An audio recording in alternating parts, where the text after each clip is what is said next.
helpful. We are recording this so we can share it at the end too. So if you miss anything, don't worry about it. We'll send it back out. Jeremy, welcome to the Zoom. If you miss it, Jeremy's zooming in from San Francisco. For those that don't know, Jeremy is a big time mortgage lender down there. Appreciate you joining us. If you miss anything, don't worry about it. We'll send this out on the Zoom.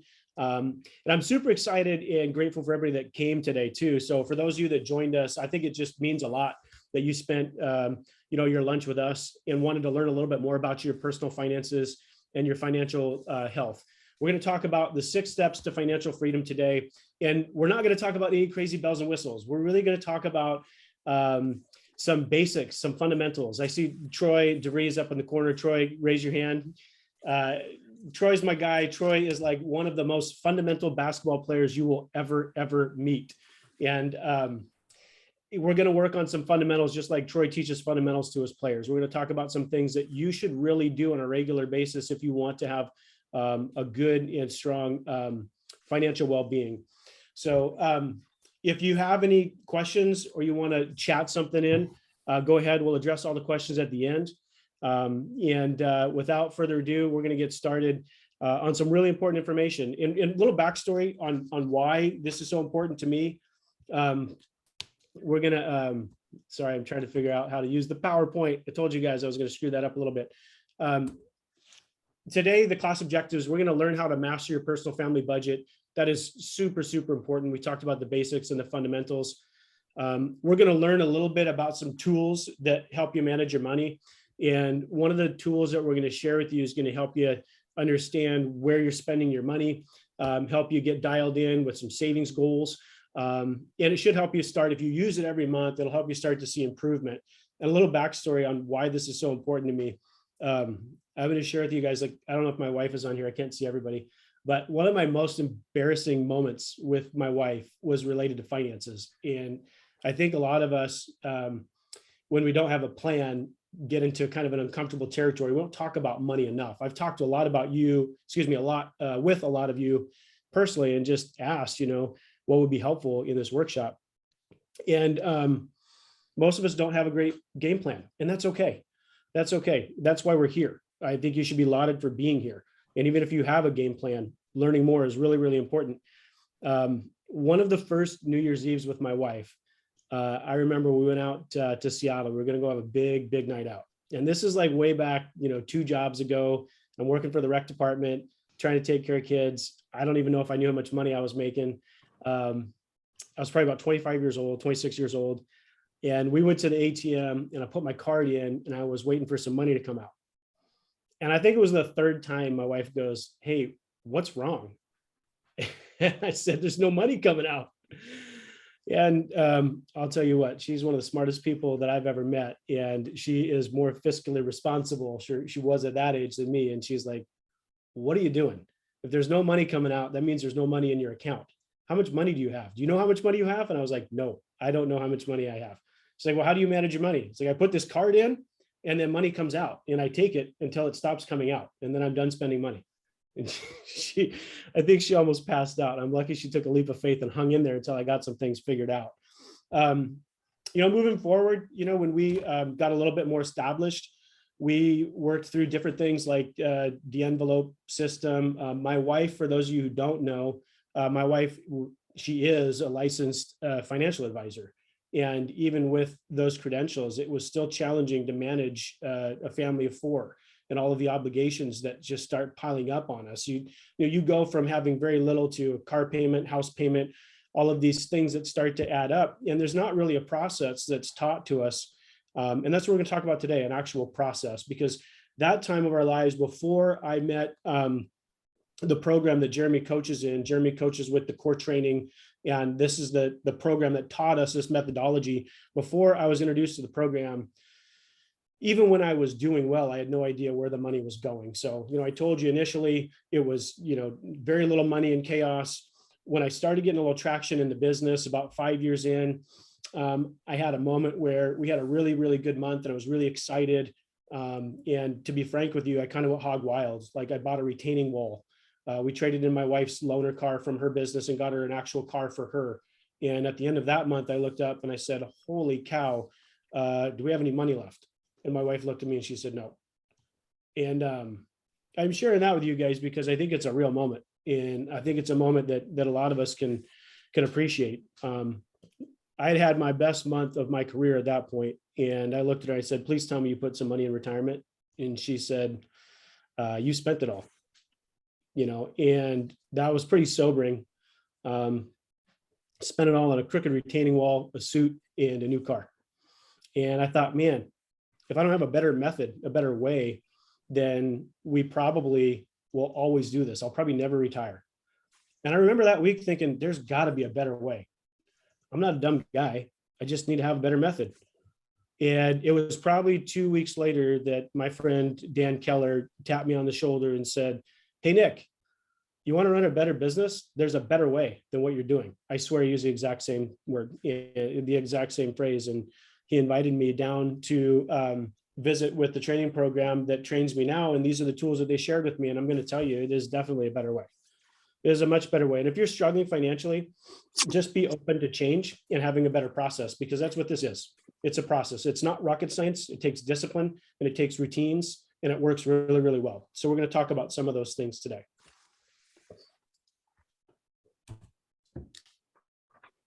We're going to start with a little bit of budget jeopardy. And if you think you know the answer, raise your hand. Rachel, can you hear me?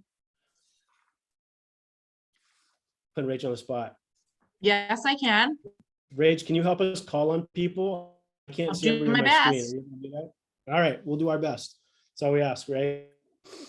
All right, so this is percentage. So if you think you know what percent of Americans live paycheck to paycheck, raise your hand. Give us a wave.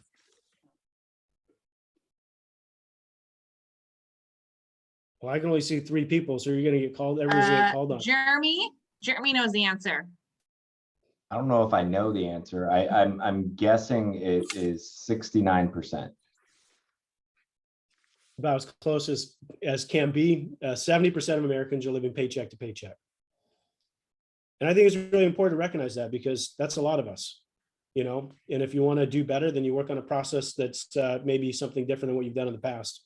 Oh, that's on me. I clicked.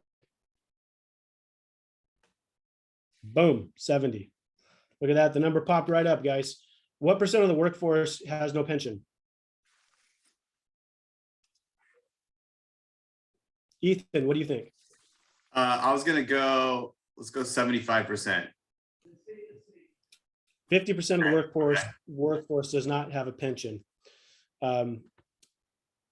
Social Security was first created and life expectancy was 62 years old. My wife and I actually talk about this frequently with their background.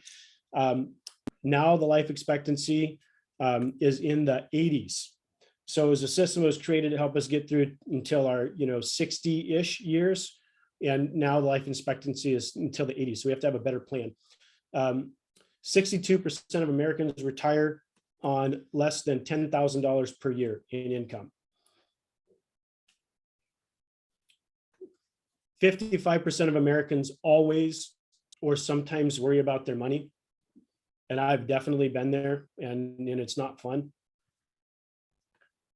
75% of Americans fear that they're not saving enough for retirement. And, just few are willing to take action. And that piece surprises me, because just like anything, if you want to get better, you've got to start, and once you start and you have a process and you stick to it, things begin to change. So I'm glad you're here today, because for some people that might be a little bit of change. And for some of the influencers out there, you're going to continue to pay it forward and help other people learn. And I think that's fantastic. A little more budget jeopardy. I'm going to move through this slide kind of quick so we have enough time to get to all of the important stuff. If you're 45 years old and you put $100 per month in investments at a 10% rate of return, which is pretty aggressive, you'll have approximately $71,000 by the age of 65.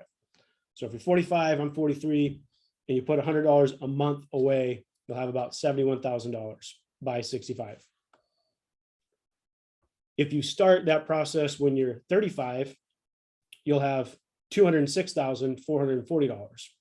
So substantially more, with 10 more years invested.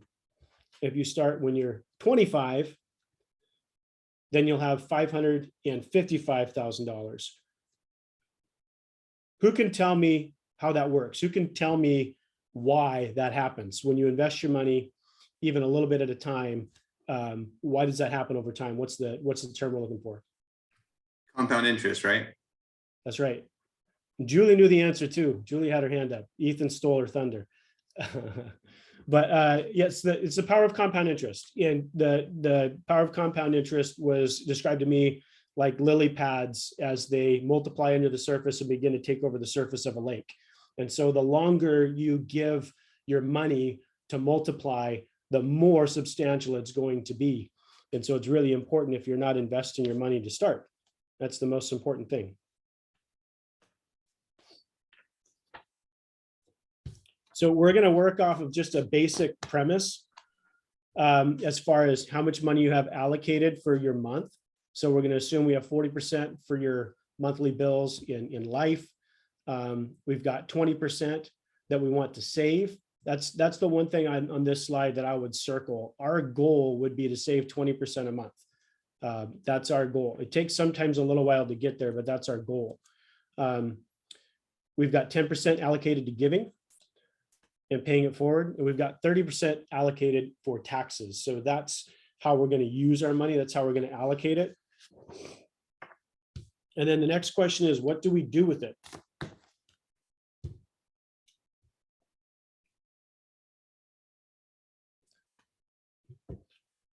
So the what do we do with it part is, I think that's a part that I never had a plan for. And that's where I think a lot of the chaos came up in my life. There was always like, maybe if I just did this, and then I would do it for a month or two. And there was like, maybe if I just did that, and I would do it for a month or two. And maybe if I just saved, but I need to save a certain amount, so I'll just wait. The clarity behind the last slide, how you use your money, and this slide where you put your money made a big, big difference for me personally, and a lot of my friends that use this program. It just makes things so much more simple. So these are the 4 areas that you should focus on when you want to save money and accumulate wealth. We told you today was about wealth accumulation, and the big reveal is like, there's no secret. You've got to do it little by little over time.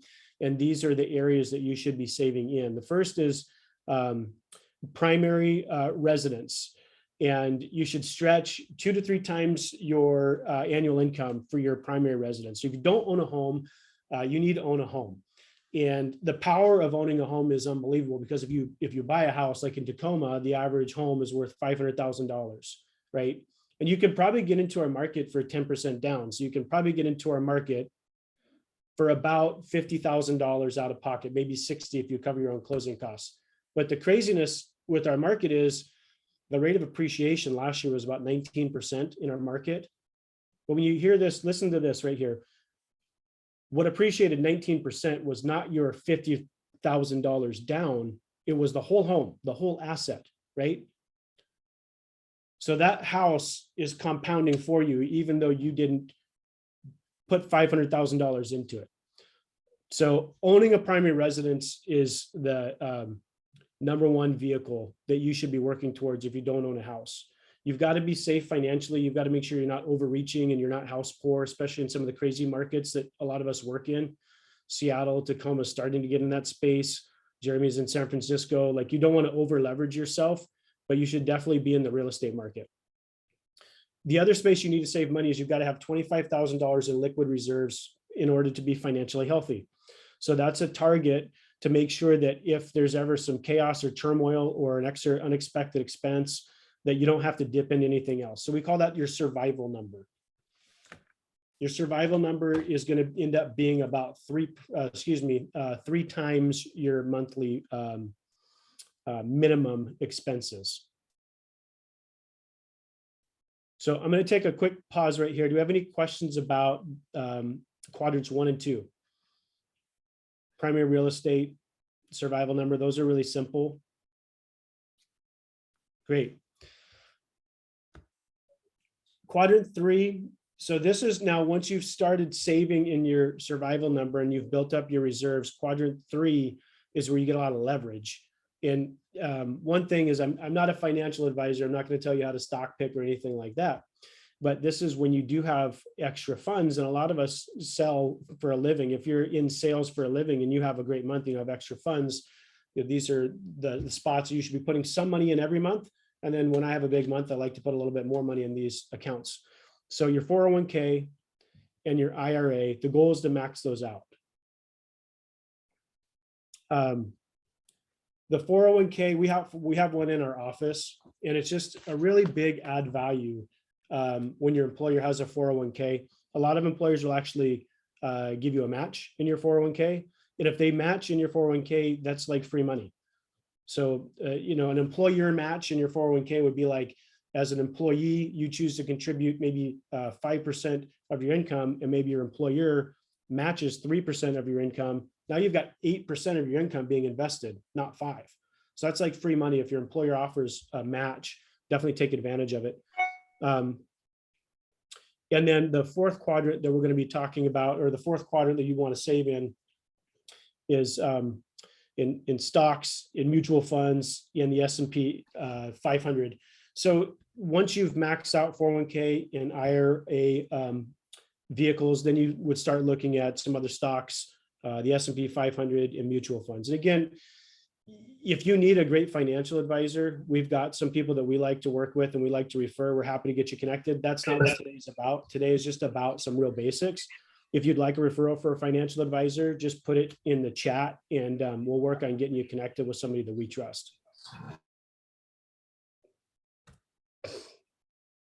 So we're going to talk now about the 6 steps to financial freedom. The first step to financial freedom. Oh, we're on step 3 now. Sorry, guys.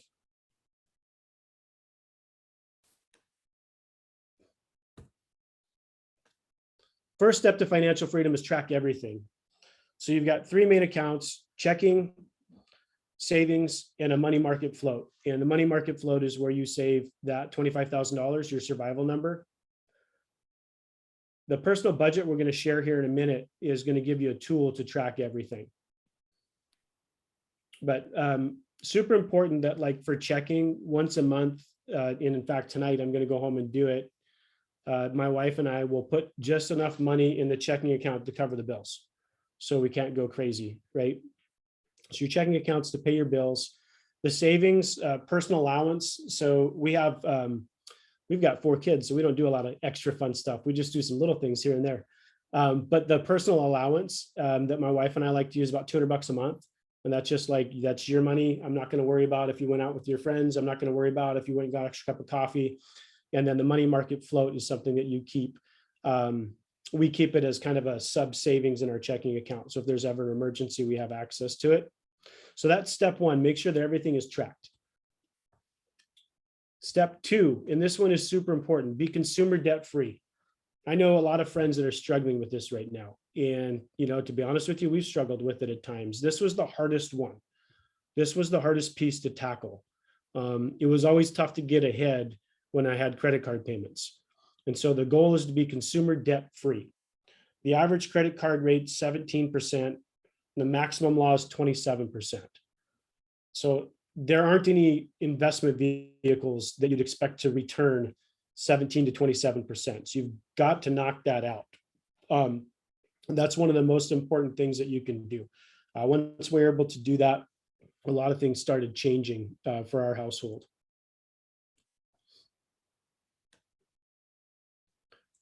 The third step is build your survival account.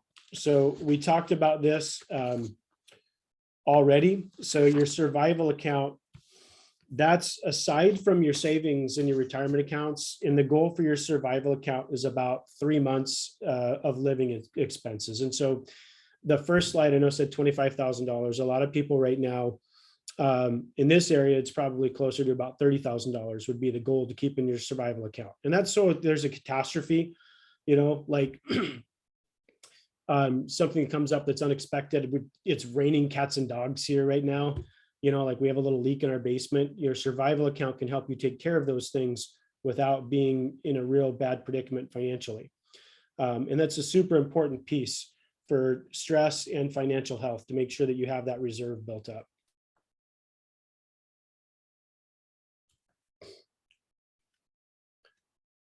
And step 4 is to maximize your retirement savings.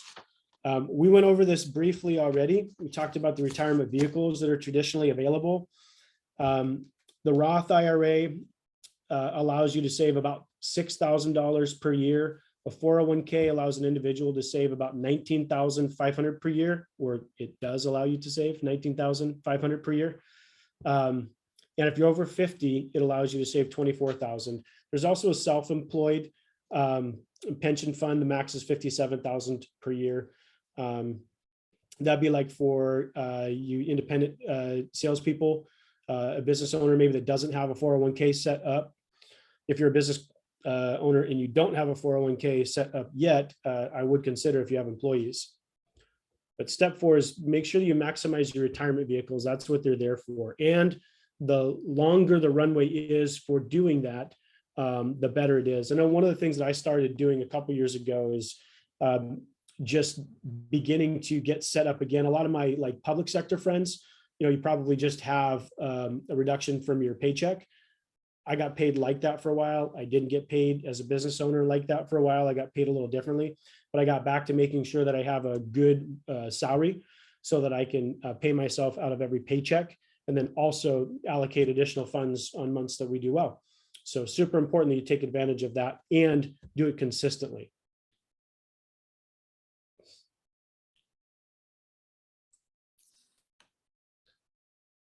Step 5, invest in the market. So this would be like after you have maxed out your retirement vehicles, when you still need to save more money and you want to put it in the stock market, which is the easiest way to save money. I know some of my friends here like to do real estate investing, that sort of stuff. I'm a real estate agent. If you like to real estate invest, we like to sell houses.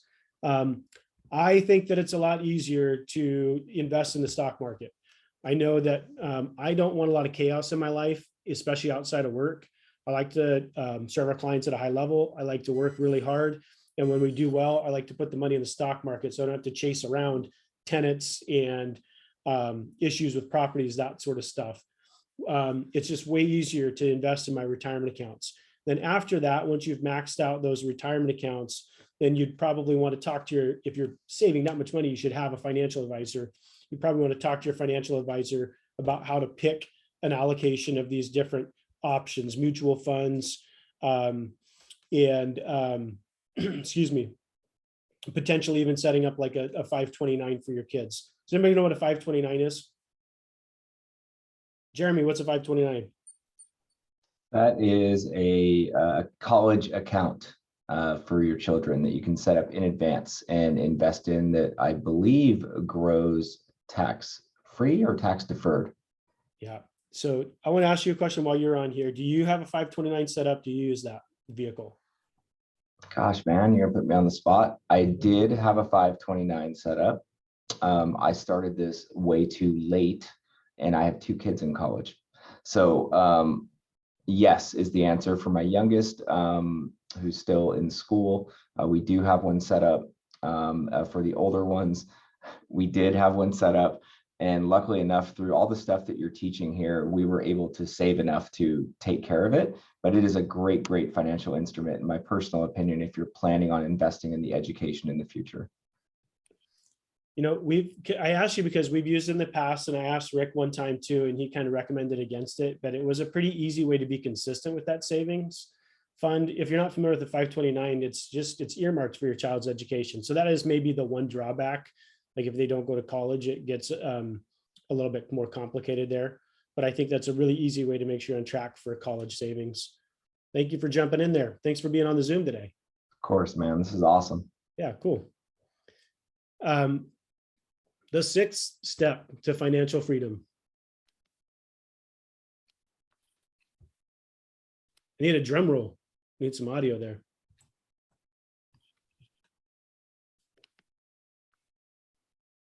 The 6th step, would be to prepay your mortgage. The 6th step is the 6th step because it should be like the last one.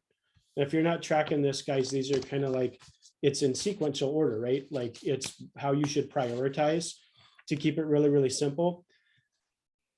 And one thing that I'll say is there's a lot of different ways to skin a cat. What I love about this program is it is tried and true. It really, really works. I sat in a room with a lot of people that were sharper than me financially. They were healthier than me financially, and they all used this program, and I didn't want to worry about it anymore. So you could try to overanalyze it and chop it up a lot of different ways, but this program has really worked for a lot of people. The sixth step would be to prepay your mortgage. We shared before that your mortgage is leverage. So you can buy a house with 5 or maybe 10% down, and if you're moving up, maybe you put 20% down, and you can use the rest of your money to save in other vehicles without tying up all of your money in your house. So we would expect a home to appreciate in a normal year somewhere around 5% annually. I did share with you earlier that last year in this market, it was like 19%, which is just completely unheard of, although it was also like unheard of the year before. So we've had back-to-back years of this record appreciation. That's not normal. Normally you'd expect about 5%. And we recommend not paying off your mortgage until you're in your 50s, because 5% is not a great return. It's an okay return. And once your money is locked up in your house, it's harder to get it out too. So that would be the sixth step to your financial freedom. The next piece we're going to talk about is a budget tool. It's amazing. And then we're going to leave a couple of minutes for questions and answers. But before we go into the budget tool, is there any pressing questions on the 6 steps in the sequence to financial freedom and flexibility? I have a question, and if it's not appropriate to answer now, you can just say no, not now. The question for me is like what do you see? Because you're so good at working with your clients and teaching fiscal literacy. Obviously, this is fantastic. What do you see the biggest mistake is with people who are like setting up a budget for the first time, or what was like your biggest mistake setting up a budget for your first time? Yeah, the best question is, what is your biggest mistake? And I'm happy to share that. My biggest mistake was being too complicated. A complicated system, and that was my biggest mistake in this business, for crying out loud. A complicated system is something that you can't replicate. And so my budget system was too complicated. My wife and I had like multiple spreadsheets, multiple accounts, weird little sub savings things. And it got to the point where we just couldn't track all of it. And so we said the number one rule is make sure that it's trackable. And that's why this next tool I'm so excited to share with everybody. John Wooden's my favorite coach. I think this is a budget tool that John Wooden would say is A-OK in the John Wooden School of Coaching, because it's super boring. There's nothing flashy about it, but you can do it every single month and it works really, really well. That was a great question, Jeremy. So we're going to introduce in the last 6-7 minutes or so, and then we'll open it up. We're going to introduce the personal family budget. And I love geeking out on the personal family budget offline, because in the 5 years that my wife and I have implemented this, we've gone from having some spirited discussions around finances and the things that happen around finances. What do you mean that money went there? Wait a minute, how come I don't get to do that? To really being in fellowship with our finances. We are pointed the right direction together, and we look at it together once a month. And that's made a big difference in our financial health, our stress levels, and our traction too. We're not where we want to go yet, and we're definitely on the path because of this tool. So we will share this form with everybody who's on the Zoom, so you can use it, and we'll share it in an editable copy. I like to type mine out, so we'll share it with this with you. If you're doing it for the first time, you might practice with it manually. The form that we'll share is actually going to be formatted so that as you start accruing like your money market balance, your mutual fund balance, that will all tally together. That'll all add together for you. So it's a really great form to save. You fill it out every month. So my goal is to fill it out the first of the month. And I'm lucky enough that my coaching program is going to expect to see this from me and Spencer, and we're going to get to compare notes together on Thursday. That'll be really awesome. But the accountability behind that is amazing. It is really hard to be accountable on your own, but if you can be accountable on your own to doing this once a month, you'll see some really great traction in your financial health. And the one piece that I noticed too, this is my biggest aha. There wasn't any one little moment where this changed things, sitting down and trying to do it every single month, on months that we didn't have money, on months that we did have money, but just going through the process every single month led us to a lot of ahas about where we were spending, where we might be able to save, where there were inconsistencies. And over time, we've gotten to a process that really works for us. It's never perfect. That's one thing. It is never perfect. It's always a process of improvement, but just starting this and looking over it once a month makes a big, big difference. We've been doing it for 5 years, and it probably started making an impact for us about the second year was when I really understood it. The third and the fourth year, I was looking back like, wow, this is really working, and it's just a different process. So you can customize the form to your life. So there's 5 columns on the form. You see column 1, so is really tailored to like your monthly expenses. And then column 2 is the minimum owed on each of those expenses. So for example, if you look at the top line, it says auto loan and balance, auto loan 2 in balance. If you only have one auto loan, then you would just put one auto loan. It's got down near the bottom, about 5 rows up from the bottom, it says student loans, $450. If you don't have student loans, you take that off of there. Column 1 are your regular reoccurring expenses. Column 2 is the monthly minimum owed for each of those expenses. And you can see like on this sample form, you can tailor that to what your kind of your must-haves, right? Like most of us must have cable and internet to be able to function right now. Not all of us must have dry cleaner once a month. Like I think the dry cleaner's a good thing for me for work. I don't have that in my column 2 personally, so you can make that your own.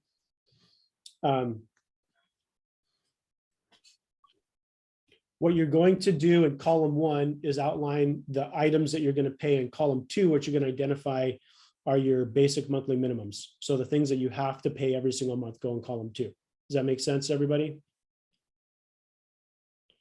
And if it doesn't quite make perfect sense, that's perfectly fine. You can go back, watch this again. We've got a video we can share, and I'm happy to talk to anybody offline. Column 3. Column 3 is what you're going to, where you're going to record what you actually paid.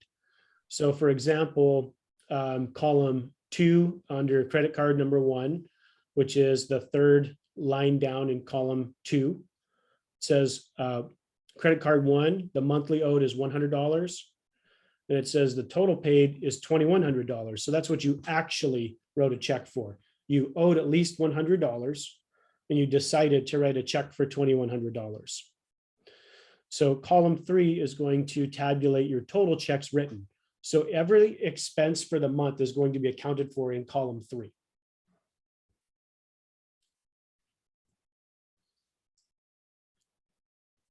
Column 4 is your amount saved. So when you look at column 4, down near the bottom, there's a line here that says savings. And there's also a line for 401k. This is when you decide to save money, where you account for the savings portion of it. So you can see for savings, which is, again, this is alphabetical, so it makes it easy to look at, right? So savings is about 3/4 of the way down in column 1. There's a $2,000 monthly total paid because you wrote a check and you put it in column 4 because you're writing the check to yourself to save it. Does that make sense to everybody?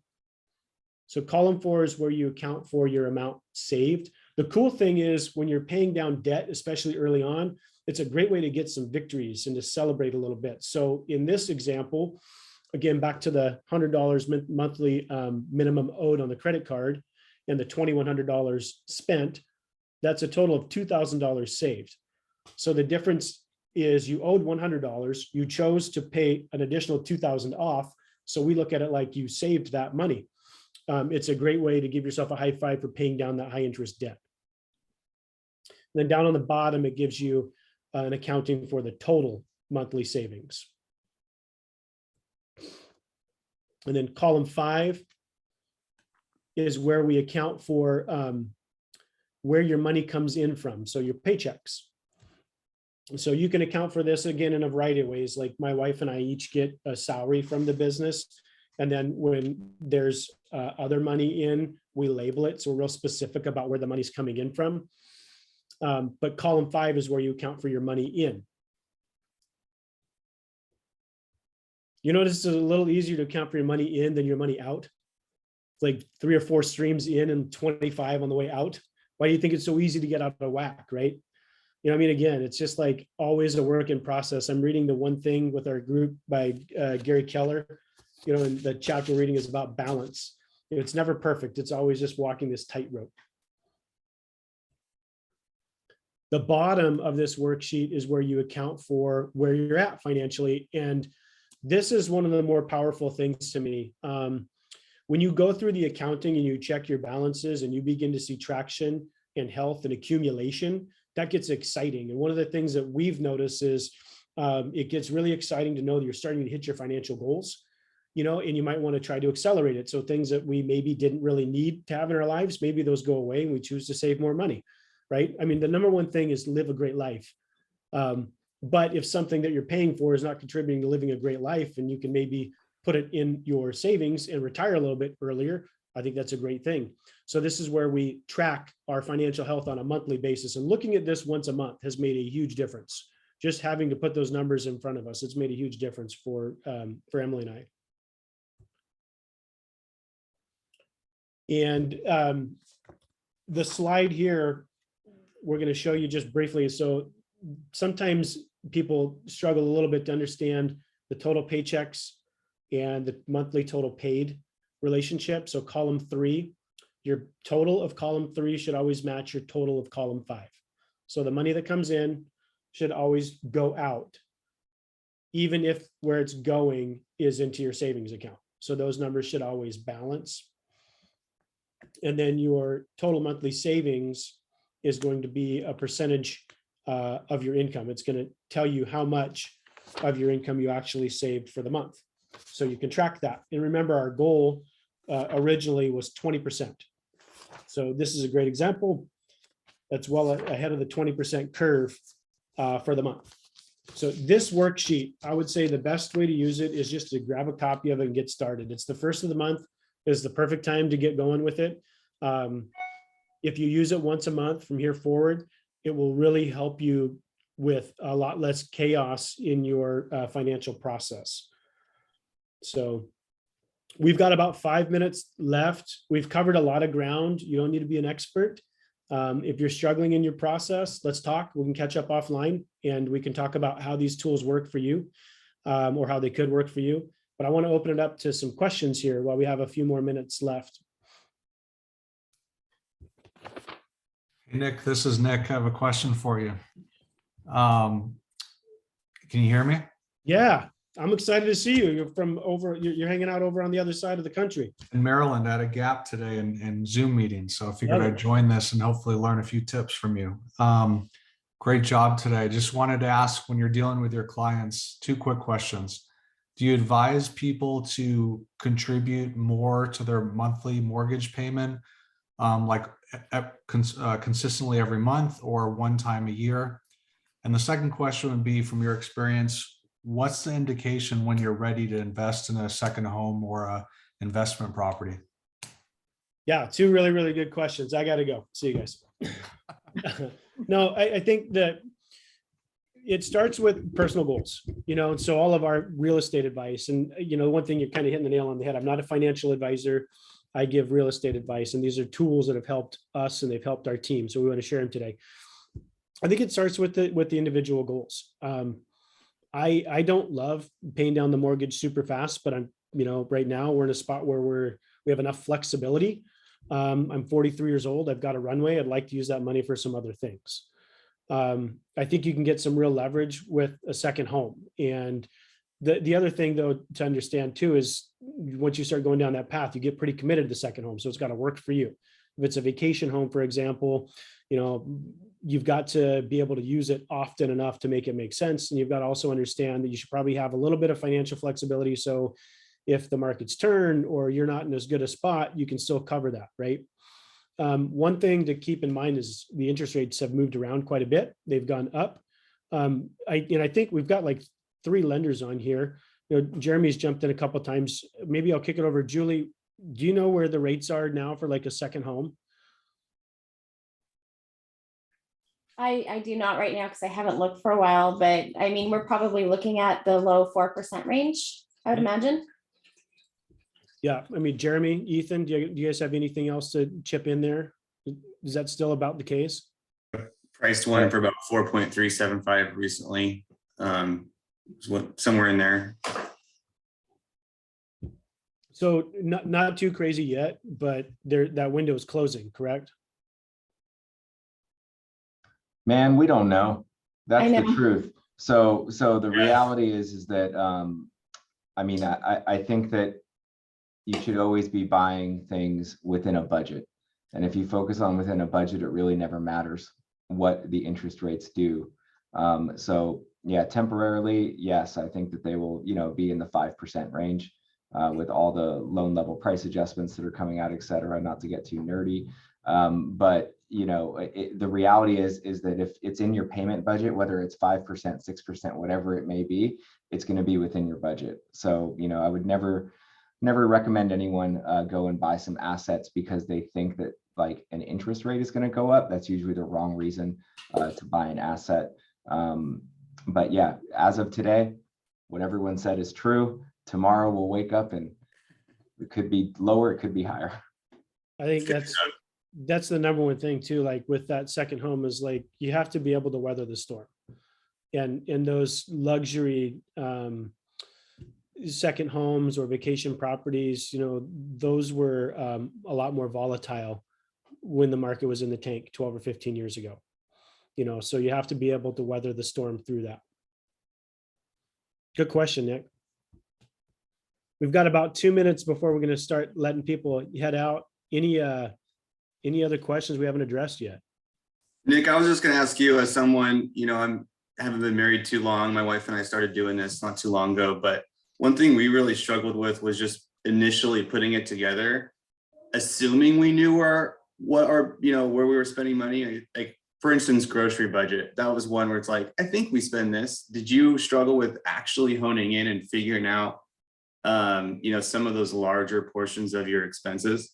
And did you do anything special to, I guess, narrow that number down? Ethan, can you say that one more time? Did you do anything like some of those variable expenses? One thing my wife and I struggled with was really coming up with a number for things like groceries or entertainment or some of these variable things that really change from month to month. We thought we had a pretty good beat on what it was, but it might be plus or minus $300-400. Did you do anything special when you were figuring that out, or just the longer you do it, the better you got at it? The longer we did it, the better we got at it. It kind of depends on what it is. Like groceries is a wild one, actually. Like we got really finite with groceries. Truth be told, I'm a little bit of a weird guy. So like I eat the same breakfast every single morning. And so it really helped. The question was, how much do we spend on groceries every single month? And my wife was like, well, we spend $200 every grocery stop when we buy the basics, and the basics are always the same. At that point in time, it was like formula, diapers, blueberries, oatmeal, chicken. It was like the same things, and so we kind of sat down and said, well, if we're buying the basics, what's that going to cost every week? And it was like $200. And so it was like, well, what if we just said, let's give a buffer of $25 per stop. So now the budget's not $800 over the month, it's about $900 over the month. Is that enough if we stick to the plan? And it was like, yes. The crazy thing is when we got that tight, it really made you think twice about grabbing that second thing off the shelf that you didn't really need. And I think that's where watching over your expenses makes such a positive impact for people. There's a lot of money that we're spending that we don't even realize we're spending. That's why you also have the $200 of fun money. So if you don't want to give up your Starbucks and you're scared about not having any fun, no, it's there. It's there. There's just a limit on it, right? It's not infinite because our resources aren't infinite. So that's a really good question. But I think when you use it, that's why I was saying the big aha was over time. The biggest impact has been watching our progress, because you start to see patterns when you're in your account every single month. You're like my Bank of America card. I like to use my Bank of America Alaska Airlines card, and that every single month gives me the data of how much I spent month over month. I actually finally, after using this form regularly, pre-populated, here's my budget lines. It's going to cost me, the same amount every month for groceries. I'm going to give myself a $50 a week allocation for going out to eat. Now we're up to about $75 because the kids get pizza on Friday, and I'd like to, but whatever it is, you can actually pre-populate those now in the financial tools, and it'll literally buzz red in front of me and tell me when I've overspent. And I think that's, the beauty of this is you start to establish those patterns, and when you're out of whack, so it pulls you back into alignment. Love it. Thanks, Nick. So we're at 1:02. If there's one more question, raise your hand. Anybody else got one pressing question? If not, you just have to call me, talk to me. I want to say another thanks. Everybody that joined us for the Zoom, you're either supporting us or you're learning, or you want to pay it forward. And those are all awesome things. We appreciate your support. Thanks for coming out for an hour with us. And we look forward to doing this again really, really soon. Thanks to our team, India, Rachel, Emily, for some behind the scenes work on helping to get this organized. And thanks again for joining us today, guys. We'll see you really, really soon. Have a great rest of your day. Okay. See ya.